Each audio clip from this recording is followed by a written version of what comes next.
IT service company की बात अगर की जाए कि वो एडवांस प्राइसिंग की जो सीमा है उसको खत्म करना चाहते हैं, संपन्न पूरा करना चाहते हैं, तो हम उसके लिए एक फास्ट ट्रैक सुविधा उपलब्ध कराएंगे और इसके प्रयास के लिए 2 साल में ये प्रयास पूरे कर लिए जाएंगे। 2 साल की जो ये सीमा है इसको अगले 6 महीने के लिए और बढ़ाया जा सकता है, लेकिन ये टैक्स पेयर की तरफ से प्रस्ताव आना चाहिए। हम चाहते हैं कि जो मॉडिफाइड रिटर्न्स हैं वो बेहतर तरीके से उपलब्ध हो और जो इससे जुड़ी हुई एंटिटीज हैं उनको मिल सके। अगर वैश्विक जो कंपनियां हैं उनको हम बुलाना चाहते हैं भारत में, हम चाहते हैं कि हमारे जो अहम ढांचा है उसको हम बेहतर करें, डेटा सेंटर को हम बेहतर करें। हम यहां प्रस्ताव देना चाहते हैं कि हम टैक्स हॉलिडे दिया जाएगा, 2047 तक टैक्स हॉलिडे दिया जाएगा किसी भी विदेशी कंपनी को जो भारत में क्लाउड सर्विस उपलब्ध कराती है, और अगर वो डेटा सेंटर सर्विस अगर भारत में देती है, भारत में डेटा सेंटर बनाती है, तो उनको 2047 तक टैक्स हॉलिडे दिया जाएगा और भारत की रीसेलर एंटिटी के जरिए वो इसका फायदा उठा सकते हैं। इसके अलावा हम और प्रस्ताव देना चाहते हैं, हम यहां पर प्रस्ताव देना चाह रहे हैं कि 15% की सेफ हार्बर दी जाएगी। जो कंपनी की ओर से डेटा सेंटर बनाया जाता है वो ऐसे किसी भी एंटिटी से अगर जुड़ा हुआ है तो उसको इसका फायदा मिलेगा। इसके अलावा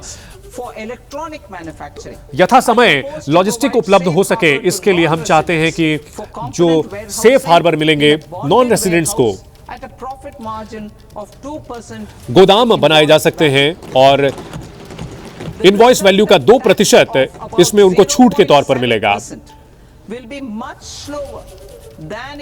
इसमें 0.7% का रिजल्ट होगा और टैक्स होगा, और यह बहुत कम होगा पहले के मुकाबले। हम चाहते हैं कि हम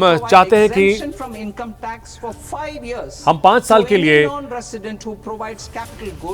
जो भी कैपिटल गुड्स और जो उपकरण उपलब्ध कराता है उसको अगले 5 साल के लिए काफी कम कीमत पर हम ब्याज दर पर उपलब्ध कराएंगे।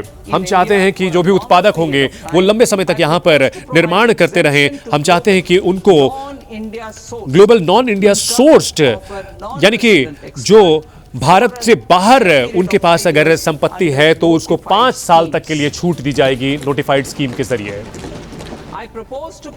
इसके अलावा हम प्रस्ताव दे रहे हैं कि छूट उन्हें दी जाएगी जो मिनिमम अल्टरनेट टैक्स यानी जो मैट होता है, जो भी एनआरआईज हैं उनको फायदा मिलेगा जो पहले से टैक्स छूट के लिए आवेदन करते हैं।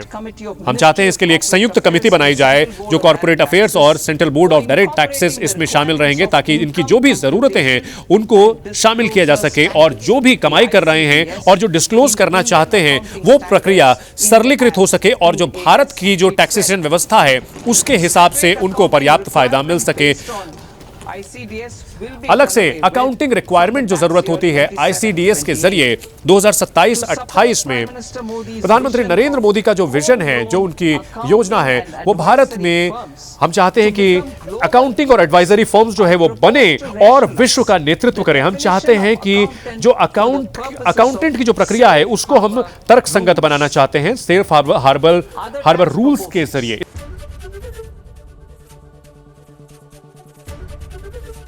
एबीपी गंगा, खबर आपकी, जुबान आपकी।